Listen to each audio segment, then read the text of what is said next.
شغل. لازم تعبرين هاي المرحلة، ما يهم الفراق خلنا نتحمله. يا القنفة يمه شقة وقماشك يا القنفة يمه، توسخ فراشك يا القنفة يمه، اذكر قاعدتك يا القنفة يمه، رحت وخسرتك يا وقف وقف القنفة. وقف وقف. اعطيكم الصورة كاملة؟ اعطيهم الصورة كاملة. طبعا شقق القنفة الشقق، عنده ثار ويا القنفة الدكتور. وطبعا هنا خطية ضايج الصبح فما سامع موال، فرأسا انطاها المايك وقال لها جري لنا موال معدل. وهنا شوف هنا كان اكو وحدة على الكرسي، طبعا على هاي القنفة همين حول. شغل.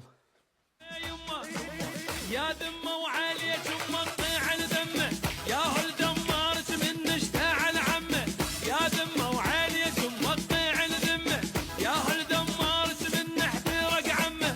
زين انت القنفة عيوني، ما قلك من شافوني، زين انت القنفة عيوني، ما أقول لك من شقوني، ما قلك من شافوني، ردت افلت بس لكفوني، ببطالك ما يهفوني. وقف وقف وقف.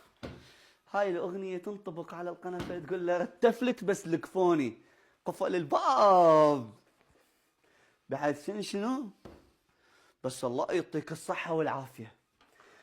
أنا رقصت شوية تعبت، وأنت ساعة كاملة ما خليت لا شناو ما سويت، لا عقلة ما سويت، لا ضغط ما سويت. عزل عزاك على الحيل هذا. الله يساعدها للقنفة، شققها. خلي يطلعون المعممين اللي اعترضوا على عالم الست وهيبة. لا يابا، يسيء للإمام المهدي. لعد هذا المن يسيء؟ ها؟